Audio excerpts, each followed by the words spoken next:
அஸ்ஸலாமு அலைக்கும். Welcome to AK vlogs. Sari creations of AK. ஆமாங்க, நம்ம சேனல் நேமில் கொஞ்சம் சேஞ்ச் பண்ணியிருக்கு. இனிமேல் கிரியேஷன்ஸ் ஆஃப் ஏகேன்ற பேரில் தான் நம்ம சேனல் வரும். தொடர்ந்து உங்களுடைய சப்போர்ட்டை கொடுங்க.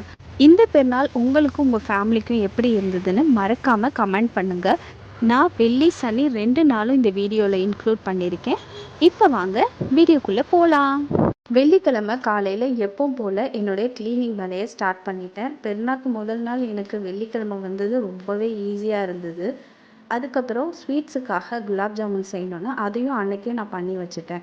வெள்ளிக்கிழமை நைட்டு எங்கள் கடையில் மெஹந்தி கோன் கொஞ்சம் நிறையா விற்கும். அதனால் ஃப்ரெஷ்ஷாக பேட்ச் ரெடி பண்ணி அதை எல்லாத்தையும் பேக் பண்ணிவிட்டு நான் அன்றைக்கி கடைக்கும் போயிட்டு நான் ரிட்டன் வந்து வீட்டில் எல்லா வேலையும் முடிக்கிறது பார்த்திங்கன்னா கிட்டத்தட்ட ஒரு 11:45 கிட்ட ஆயிடுச்சு. அப்புறமா தங்கச்சிக்கு கால் பண்ணி பேசிட்டு எனக்கு கொஞ்சம் மெஹந்தி வச்சுட்டு படுக்கிறதுக்கே 2 மணி ஆயிடுச்சு.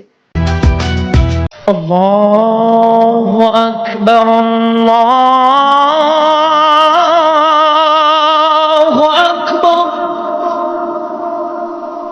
அடுத்த நாள் காலையில் எந்திரிச்சதும் சுபு தொழுதுட்டு ஃபஸ்ட்டு எங்கள் எல்லாருடைய ட்ரெஸ் எல்லாம் எடுத்து நான் அரேஞ்ச் பண்ணிட்டேன். ஏன்னா நம்ம தொழுகைக்கு கிளம்பும்போது அந்த நேரம் தான் அது வேணும் இது வேணும்னு எல்லாம் கேட்டுட்ருப்பாங்கன்னு.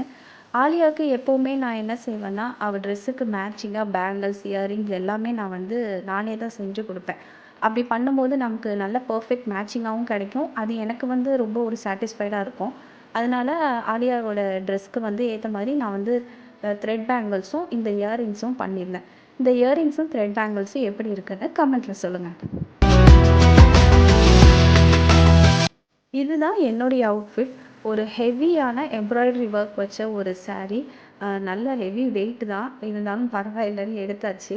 இதுக்கு எனக்கு ரொம்ப பிடிச்சது பார்த்தீங்கன்னா இதோட ப்ளவுஸ் தான். ஃபுல் நெட்டட் ஒர்க்கில் எம்ப்ராய்டரி ஒர்க் பண்ணி ரொம்பவே அழகாக இருந்தது. என்னோட சாரீக்கு மேட்சாக நெக்லஸ் செட் பேங்கிள்ஸ் எல்லாம் எடுத்து அரேஞ்ச் பண்ணி வச்சுட்டு அதோட நான் என்னுடைய வேலையை ஸ்டார்ட் பண்ணிட்டேன். காலையில் 8 மணிக்கு தொழுகை அப்படின்றதால நான் மார்னிங் பிரேக்ஃபாஸ்ட் செய்கிறது எதுவுமே வந்து நான் ஷூட் பண்ணலை. ஏன்னா வந்து நம்ம சீக்கிரம் வேலையை முடிச்சுட்டு பசங்க எல்லாரையும் ரெடி பண்ணிவிட்டு தொழுகைக்கு கரெக்டாக அந்த டைமுக்கு போகணும் அப்படிங்கிறதால நான் வேகமாக கிளம்பி பசங்களாம் ரெடி பண்ணிவிட்டு தொழுகைக்கு நாங்கள் ஆன் டைம் போயிட்டோம். அல்ஹம்துலில்லாஹ் நல்ல ஒரு கூட்டம். பெருநாள் தான் எனக்கு எப்போவுமே இந்த திடலில் போய் தொழுகிறது தான் ரொம்பவே பிடிக்கும். எந்த பக்கம் திரும்பினாலும் இந்த வருஷம் என்னன்னே தெரில, ஒரே ஸ்பேஸ் மயமாக இருந்தது. குட்டி குட்டி குழந்தைங்கள்லேருந்து பெரியவங்க வரைக்கும் அதுதான் இருந்தது. அதுக்கப்புறம் தொழுதுட்டு நாங்கள் வெளியே வந்து ஒரு சில ஃபோட்டோஸ் மட்டும் எடுத்துக்கிட்டோம். ப்ராப்பராக எந்த ஃபோட்டோவுமே நாங்கள் எடுக்கலை.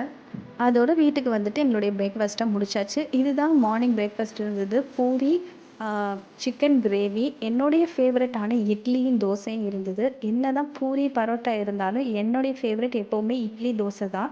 அதனால் அதையும் வச்சாச்சு. நெக்ஸ்ட் வந்து ஆலியாவோட ஃப்ரெண்ட்ஸ்லாம் வீட்டுக்கு வந்திருந்தாங்க. அவங்க எல்லாரும் சேர்ந்து ஒரு சில ஃபோட்டோஸ் எடுத்துக்கிட்டாங்க. அதுக்கப்புறம் மத்தியானம் லன்ச் வந்து ஆஸ் யூஷுவல் நாங்கள் ஹோட்டலில் தான் ஆர்டர் பண்ணியிருந்தோம். ஸோ ஆர்டர் வந்து அதை சாப்பிட்டுட்டு நல்லா ஒரு தூக்கம் போட்டாச்சு. ஈவினிங் வழக்கம் போல் அம்மா வீட்டுக்கு போயிட்டு வந்தாச்சு. லாஸ்ட் இயர் ரமலானுக்கு பார்த்தீங்கன்னா சிஸ்டர் வந்திருந்தாங்க. கிட்டத்தட்ட ஒரு 10 வருஷத்துக்கு அப்புறமா நாங்கள் எல்லாரும் ஒன்றா சேர்ந்து அம்மா வீட்டில் இஃப்தாரும் சஹரும் வச்சுருந்தது ரொம்பவே ஒரு மெமரபுளாக இருந்தது. அந்த வீடியோ நீங்கள் பார்க்கலன்னா டிஸ்கிரிப்ஷனில் கொடுக்குறேன், செக் பண்ணி பாருங்கள். நைட்டு பார்த்தீங்கன்னா ஏதாவது ஒரு வெஜ்ஜு ஹோட்டலுக்கு போகலாம் அப்படின்னு சொல்லிட்டு ரொம்ப நாள் ஆச்சு ஹோட்டலில் போய் சாப்பிட்டுன்னு. அதுக்கு தான் நாங்கள் போய்கிட்டு இருந்தோம். நோன்பு ஃபுல்லாகவே பார்த்தீங்கன்னா பெரும்பாலான டைமில் வந்து எல்லார் வீட்லேயும் நான்வெஜ் தான் இருக்கும். ஏன்னா சஹரில் எழுந்துச்சி பசங்களும் சாப்பிட்றாங்க அப்படிங்கிறதுக்காக அதுதான் வந்து பெரும்பாலும் எல்லார் வீட்லேயும் செய்வோம். அதனால தான் கொஞ்சம் போர் அடிச்சிருச்சு ஒரு வெஜ்ஜு ஹோட்டல் போகலான்னு.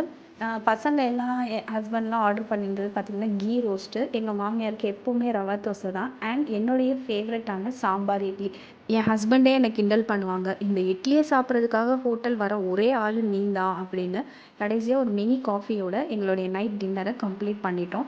அல்ஹம்துலில்லாஹ். இதுதான் எங்களுடைய ஈத் vlog. கண்டிப்பாக உங்களுக்கு பிடிச்சிருக்கும்னு நினைக்கிறேன். இந்த பெருநாள் உங்களுக்கு எப்படி இருந்துச்சுன்னு கமெண்ட் பண்ண கண்டிப்பாக மறந்துடாதீங்க. அண்ட் முக்கியமாக மிடில் ஈஸ்ட் மக்களுக்காக அதிகமாக துவா செய்யுங்க.